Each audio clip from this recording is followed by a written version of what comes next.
BC 605년에 남유다의 한 15살 된 귀족 출신 다니엘이 바벨론의 포로로 끌려갑니다. 어린 소년의 눈에 민족이 무너지는 것을 보고 낯설고 언어가 다른 무서운 사람들이 득실거리는 바벨론의 포로로 잡혀갔다는 것은 공포입니다.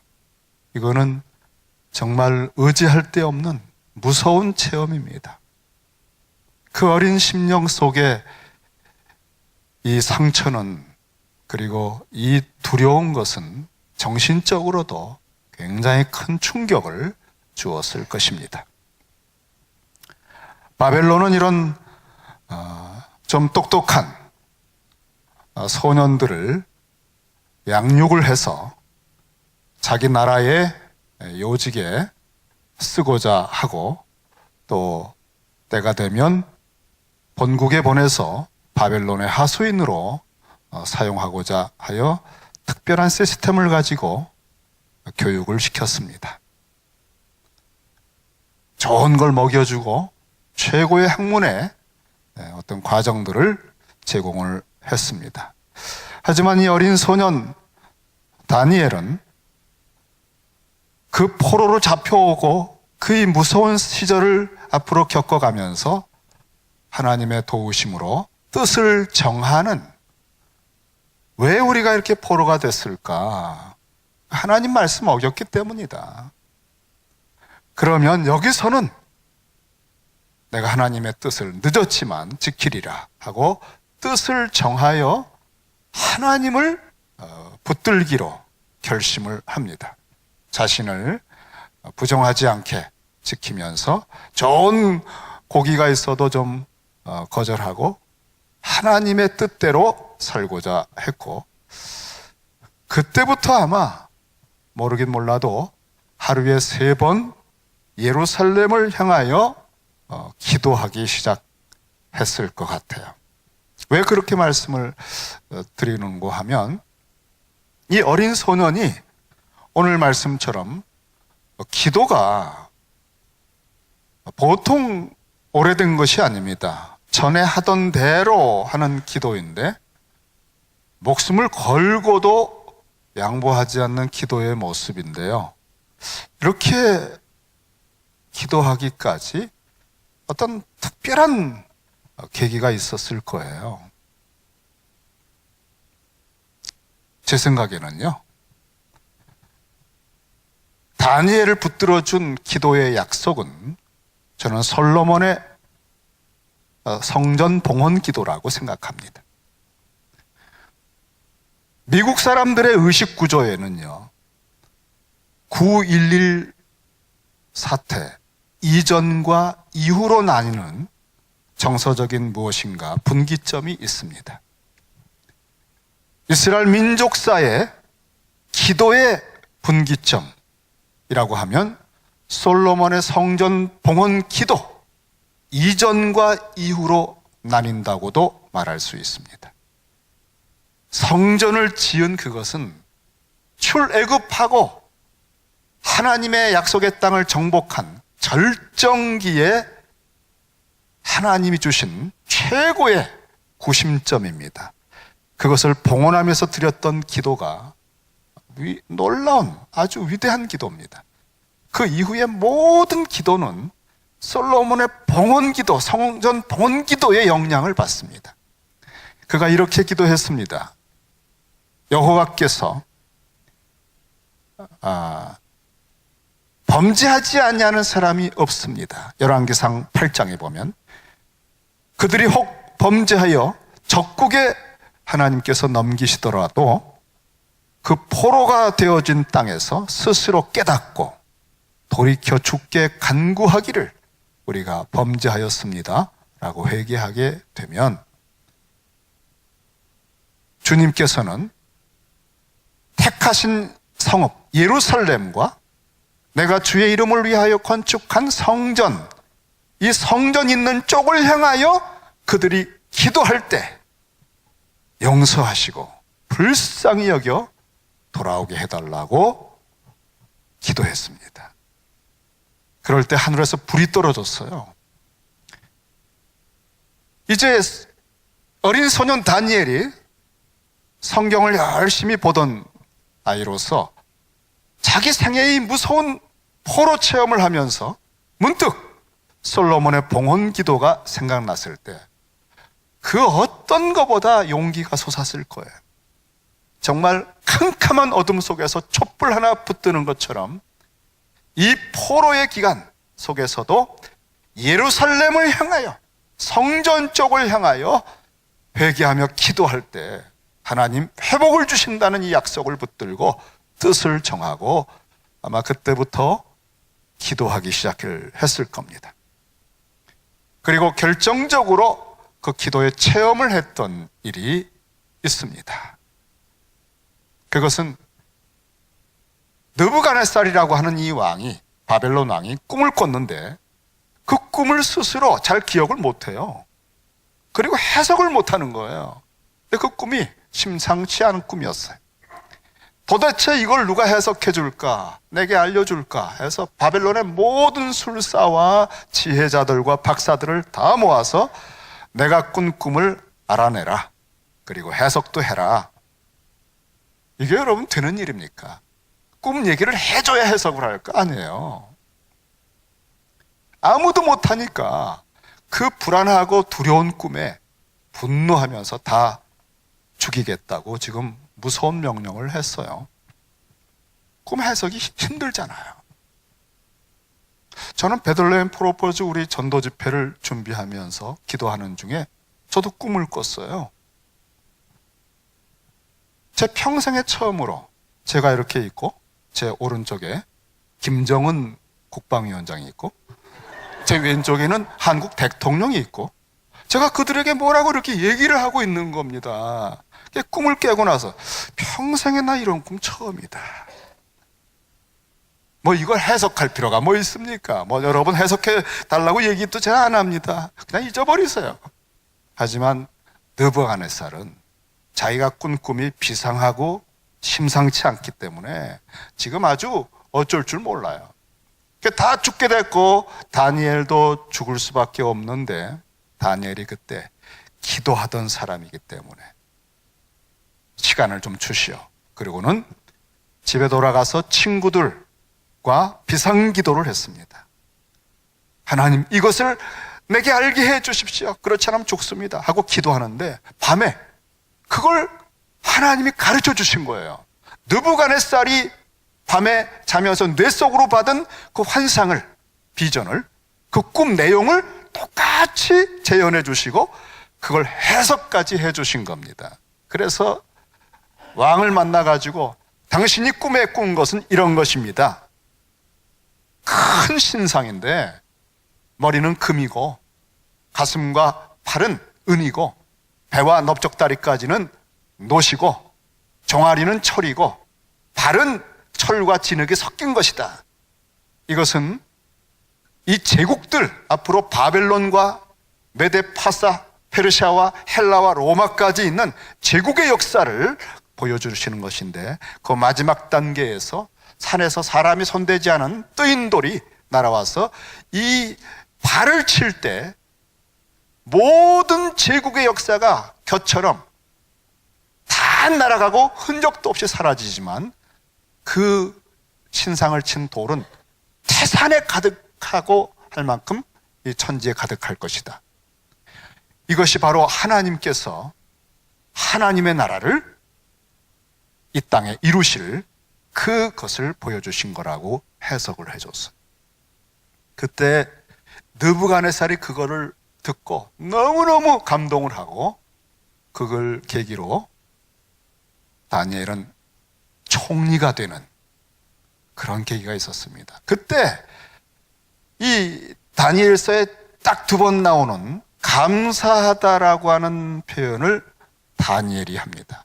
이 죽음의 위기에서 기도했고 기도의 응답으로 그 비밀을 깨달아서 총리가 돼서 이후에 바벨론과 페르시아를 이어서 수석으로 총리로 그 정치의 첨단에서 하나님의 쓰임을 받는 일이 시작되는 이 일이 얼마나 감사합니까?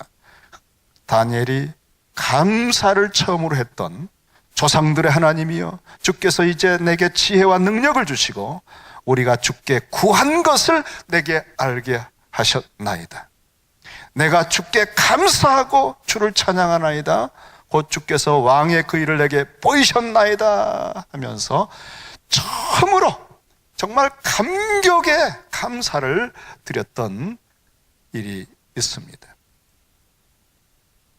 무릎을 꿇고 예루살렘을 향하여 기도하는 사람, 그리고 그 기도 속에서 그 꿈을 해석하고 총리가 되었던 잊을 수 없는 체험이 그가 초기에 바벨론에서 경험한 사건입니다. 그리고 지금 이제 그 바벨론이 멸망을 했고 페르시아가 등장했어요. 고레스가 등장했고, 그 고레스가 전쟁을 하러 나갈 때, 그리고 아직 바벨론을 정복했지만 아직도 내분이 많고 정돈이 안 돼 있어서 전쟁을 하러 나간 고레스가 그 바벨론 지역의 행정 전체를 총괄하도록 다리오 왕을 세워서 지금 120개의 도를 만들어서 거기에 총괄 전체 총리를 3명을 뽑았는데 그 중에 다니엘을 수석으로 세우고자 하는 뜻을 가지고 있는 그런 상황이에요. 그런데 여러분, 유대의 포로 출신이 본토백이 자기들 위에 상관으로 수석 총리가 된다는 게 받아들여집니까? 그러니까 그 나머지 총리들과 방백들이 모여서 모함을 한 겁니다. 다니엘을 제거하자, 죽이자. 그래서 찾은 방법, 찾을래야 찾을 수 있는 흠이 없는데 그것은 다니엘이 기도하는 거예요. 지금 이때가 한 80에서 90 사이, 아주 연륜이 많고 노경에 한 번도 하루도 기도를 쉬지 않고 하나님을 향하여, 예루살렘을 향하여 창문을 열고 기도하는 다니엘을 볼 때 저 기도의 건수 외에는 다니엘을 제거할 방법이 없다. 그러므로 이렇게 하자 하고는 오늘 읽은 말씀처럼 다리오 왕에게 조서를 꾸며가지고 도장을 찍어주시오. 30일 동안 왕 외에 다른 어떤 신에게나 기도하면은 사자굴에 넣어버리겠다고 하는 이 조서에 도장을 찍어주시오. 그리고 누구도 변개할 수 없는 것인 줄 우리가 아오니, 자, 이건 이 전체 통치하는 데 도움이 됩니다. 그런 어떤 설득을 당해서 도장을 찍었어요. 10절에 보니까 다니엘이 이 조서에 왕의 도장이 찍힌 것을 알고도 그랬습니다. 누구보다 알지요. 잘 압니다. 바벨론의 총리, 그 모든 박사와 술사들의 최고의 자리를 이미 거쳤고, 이제 페르시아에서도 총리의 자리에, 수석의 위치에 지금 놓여질 수 있는 사람이기 때문에 정치 세계, 모함, 모략에 대해서 너무나 잘 알아요. 총명이 있는 사람이에요. 이 일이 왕은 몰라요. 지금까지도 다니엘을 죽이려고 하는 모함인지 몰라요. 그러나 다니엘은 즉각 알았어요. 나를 제거하려고 하는 모략이구나. 이 조서에 왕의 도장이 찍힌 것을 알고도 정확하게 해석하면 알았을 때라는 뜻입니다. 자, 이걸 알았다면 여러분 어떻게 하겠어요? 그 다음에는 여러분이 이제 방법을 찾아야 될 거 아니에요. 사자굴에 들어가는 거거든요. 왕도 지금 모함에 넘어갔습니다. 왕을 찾아가도 소용이 없어요. 또 도장을 변개할 수가 없어요. 아무도 도와줄 수가 없어요. 자기 집에 돌아가서는 윗방에 올라가, 다락방이 있었습니다. 그리고 예루살렘을 향한 창문을 열고 전에 하던 대로 하루 3번 정한 시간에 무릎을 꿇고 기도했다 그랬거든요. 여러분, 지금 이 법령이 기도 금지 법령이거든요. 누구도 다리오 왕 외에 다른 신에게나 어떤 대상에게 기도하면 즉각 잡혀서 사자굴 속에 넣어버린다. 그 법령이거든요. 왕의 도장이 찍혔거든요. 최고 권력자의 도장을 찍어서 공포했습니다. 절대 공공장소에서 공식적인 집회에서 십계명을 걸 수 없다. 공식적인 집회 마무리에 주기도문을 가지고 기도할 수 없다. 라고 하는 국가적인 도장들이 쾅쾅 찍혀 있어요. 무한 경쟁의 시대에서는 지금 경제적으로 굉장히 어렵기 때문에 당신이 만약에 무슨 뭐 예배라든가 뭐 이런 거 핑계대고 나오지 않으면 당장 오늘부로 끝난다라고 하는 도장들이 온 세상에, 여러분의 직장에, 우리의 일상 곳곳에 쾅쾅 어인들이 찍혀 있어요. 그것을 알고도, 그것을 알았음에도 오늘 여러분이 이 예배까지 오셨다는 것은 저는 굉장히 정말 감사합니다.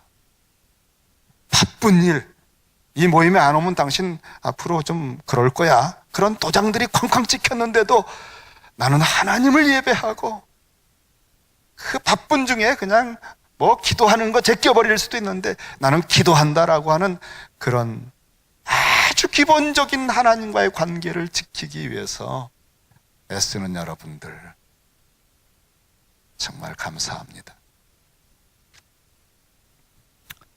그런데 만약에 이 다락방에 올라가서 예루살렘을 향해서 창문을 열지 않고 그냥 문 닫고 30일 기도하면 안 될까요?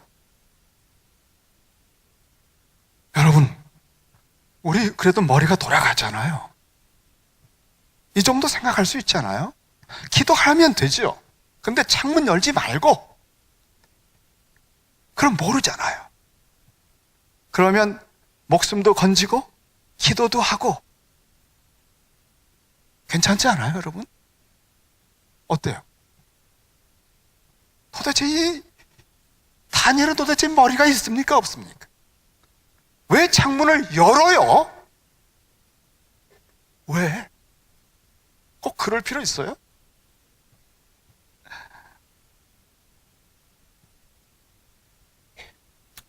창문을 열어야 할 이유를 찾아볼 수 있습니다. 첫째는요, 다니엘을 제거하고 죽이려고 하는 본토백이 페르시아의 총리들, 방백들이 다니엘은 반드시 창문을 열 거라고 믿기 때문입니다. 그 사람들은 다니엘을 믿어요. 창문을 열 거다. 그 사람들의 믿음을 실망시키면 안 되잖아요. 다른 어떤 건수로도 다니엘을 올가맬 수 없어요. 그런데 다니엘을 지켜본 결과 이 사람은 정말 기도하는 것만큼은 목숨을 걸듯이 신실하다는 사실을 발견했어요. 그러니까 혹시 여긴 걸릴 수 있다라고 믿은 겁니다, 여러분. 그분들의 믿음을 실망시키지 마세요.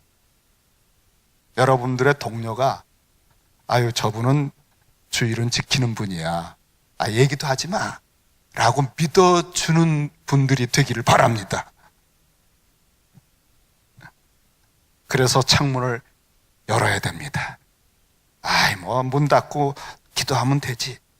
창문을 문고리를 잡고 바들바들 떠면서 여느냐 열지 않느냐 이것이 문제로다? 그러지 마세요. 창문을 열고 그들이 평소에 알았던 다니엘을 보게 해 주시기 바랍니다. 두 번째 이유는 뭐냐 하면은 하나님께 영광을 돌리기 위해서입니다. 하나님은 다니엘이 그 문을 열고 예루살렘을 향하여 기도할 때마다 하늘에서 그를 보셨습니다. 그리고 그가 간절히 기도할 때 비상한 지혜와 총명으로 꿈을 해석할 수 있게 해주신 분입니다. 기도 응답을 주시는 분이고, 그것을 통해서 그 이방 페르시아의 중심 복판, 바벨론의 복판에서 그 대표자, 유일하게 하나님의 이름과 영광과 권세와 능력을, 주권을 보여주는 사람으로 그를 하나님이 쓰셨던 것을 볼 때, 이 하나님께서 다니엘이 30일을 살짝 문 닫고 있으면요, 너무너무 섭섭하셔요. 하나님과의 관계에서 절대 그러면 안 돼요. 그리고 이 문제는 왕 외에는 누구에게도 기도하지 말라고 그랬잖아요. 왕에게만 기도하라. 이것은 거의 우상적인 요구입니다. 하나님께 기도하지 말라. 다시 말하면 이것은요, 이 문을 열고 닫는 문제가 아니에요. 우상 숭배를 할 거냐 거절할 거냐의 문제인 것이. 그 전까지는 이 문을 열고 기도하는 게 그런 의미와 무게를 갖고 있지 않았어요.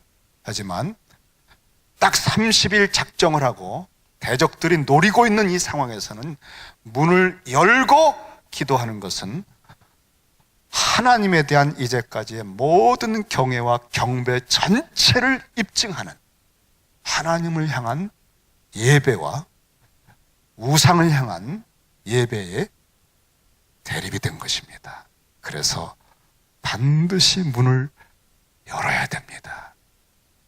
그 문을 털컥 여는 순간에 하늘의 하나님께서 다니엘의 모습을 보시고 영광을 받으셨어요.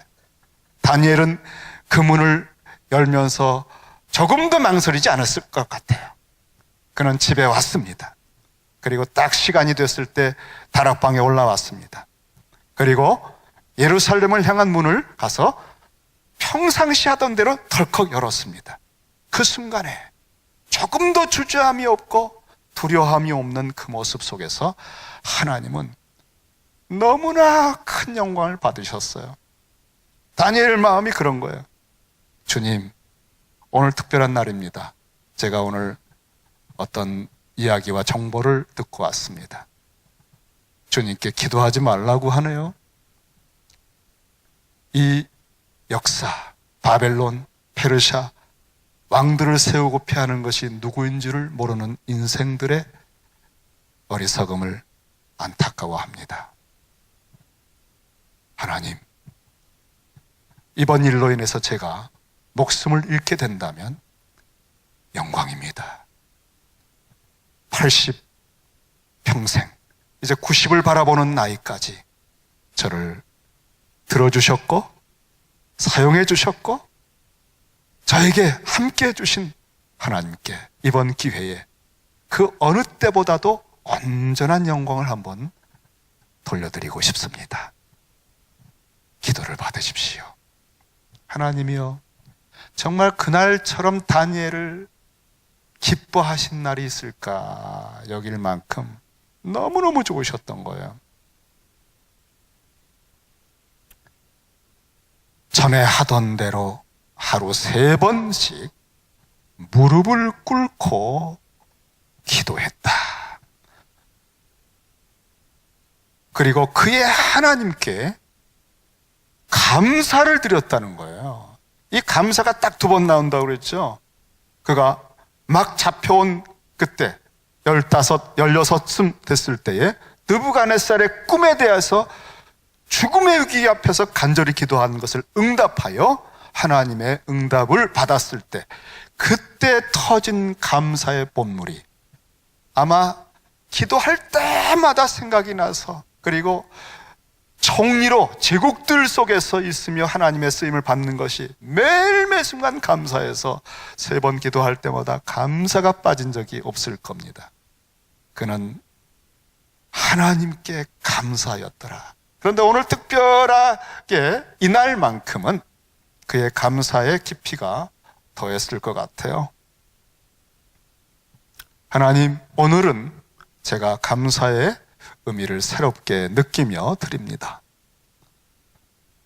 이 30일 이전에라도 저는 이제 잡혀갈 것입니다. 사자굴 속에 들어가게 될 터인데 이것이 저의 마지막으로 받으시겠다면 저의 목숨을 통해서 영광을 드리게 해 주십시오. 그러므로 감사합니다. 저를 건져주지 아니하실지라도 하나님의 뜻인 줄 알아 저는 감사합니다. 만약에 바벨론의 초기에 처음 제가 포로가 잡혔을 때에 제국 전체의 수석 총리로 쓰시기 위해서 첫 번째 모든 박사들보다 10배나 되는 지혜를 주시고 특별히 느부갓네살의 꿈을 해석하게 해서 총리로 순식간에 등극하게 하심으로 남은 바벨론 통치 전 기간에 저를 쓰셨던 것이 하나님의 전략이었다면 이번에 페르시아에 고레스가 세계를 제패하고 통치하는 이 시작의 시점에서 이 사건이 만약 하나님의 그러한 지혜였다면, 세상 사람의 모략이 아니라 하나님의 모략이었다면 저를 사자굴에서 건져주셔서 과연 페르시아에서도 하나님이 통치하시고 주권하시는 진정한 신인 것을 입증하시는 기회로 저를 쓰시겠다면 감사합니다. 어떻게 하셔도 저는 감사합니다. 그리고 그는 이 감사의 기도 속에 하나님께 영광을 돌렸어요. 먹으나 마시나 우리가 하는 것은 하나님께 영광을 드리고 감사하는 것입니다. 사나 죽으나 하나님의 영광을 위해서 하는 것입니다. 지금까지 지내온 것 주의 크신 은혜라. 오늘은 잘 안 되네요. 하나님께서 여러분에게 주신 인생 자체는 십자가의 깊이로부터 하나님의 무궁한 사랑과 선하심을 도장을 꽝 찍어서 인을 친 그 누구도 변개할 수 없는, 이 세상에 아무리 험악한 일을 겪어도 그것이 그 도장을 바꿀 수 없는, 아무리 무서운 핍박을 받고 모욕을 당해도 그 어떤 것도 십자가에서 천지의 주제이신 하나님이 도장을 꽝 찍어서 내가 너를 영원히 사랑하노라, 나의 선함이 너와 함께 있노라고 하신 그 인치신 대주제자의 도장 찍힌 것을 모를 수가 없어요. 여러분은 그 법에 속한 사람들이에요. 그래서 우리는 세세토록 찬송과 영광과 감사를 드리는 것입니다. 그것을 신약에서는 범사에 감사하라 그런 거예요. 저는 방황하던 젊은 시절 철학에 빠져서 집안에 아주 문제거리였습니다. 밤낮 자살 생각하고 그런 인간이었어요. 장손인데도 어머니의 골칫덩어리. 그러다가 제가 여러분 전도를 받고 교회 나간 거 아시잖아요. 그리고 그때부터 새벽 기도를 다니고, 어머니가요 늘 저를 째려보셨어요. 그냥 늘 부적을 붙여놓으시고 지성을 드리면서 건축하시는 아버님의 사업을 위해서 기도하는데, 이 장손이란 녀석이 이제 교회를 다니니까 우리 집안 망했다. 그래가지고 저를 얼마나 불편하게 생각하셨습니다. 근데 지성을 드려도 부적을 붙여놔도 늘 염려와 근심이 많으신데, 제가 군대에 있을 때 어머니가 편지 보내셔서 그 편지 속에 깜짝 놀랄만한 소식이 있었다는 얘기는 10번째 들으시는 겁니다. 상규야, 나 이제 교회 다닌다. 어떻게 어머니 나가서요? 글쎄 내가 아버지 일 나가시고 너희 동생들 학교 가고 혼자서 설거지하고 있는데 얘야 하늘에서 아주 또렷한 두 마디를 내가 들었단다. 평생 성경 읽어보지 않으신 분인데, 교회 한 번도 못 가보신 분인데 또렷한 두 마디가 들리더라야. 요한복음 3장 16절, 빌립보서 4장. 그래서 이게 불경인가 하다가 아닌 것 같아서 성경 뒤적이었는데 요한복음 3장 16절 그리고 빌립보서 4장에서 인생 큐티처럼 딱 마음에 와닿는 말씀을 들으신 거예요. 구원의 복음과 함께 아무리 지성을 들이고 부적붙여놔도 염려와 근심을 떨쳐낼 수 없었는데 살아계신 신이 있는 것 같고 말씀하는 분이 내게 주신 말씀을 읽어보니까 빌립보서 4장 6절에 아무것도 염려하지 말고 다만 모든 일에 기도와 간구로 너희 구할 것을 감사함으로 하나님께 아뢰라. 이 말씀이 저희 어머니를 뒤집어 놨어요. 요한복음 3장 16절을 믿고 개종을 하셨어요. 그때부터 새벽마다 기도하시는 거예요. 저희 집안 전체가 바뀌었고 다 예수님을 알게 되고 믿게 됐고 막내도 목회하고. 여러분, 정말 위기 때에 감사하세요. 천지간에 하나님이 도장을 꽝 찍어 여러분을 사랑하시고 어떤 것도 합력하여 내가 선으로 통치하노라고 하신 이 어명, 하나님의 명령을 흔들 수 있는 게 이 세상에 없습니다. 저희 교회는 하나님이 주신 약속에 근거해서 아주 놀라운 하나님의 은혜를 수년 내로 보게 될 것입니다. 여러분이 그 믿음을 가지고 미리 감사하세요. 하나님께서 하실 일을 맡기고 감사할 때 믿음대로 역사해 주시는 줄로 믿습니다.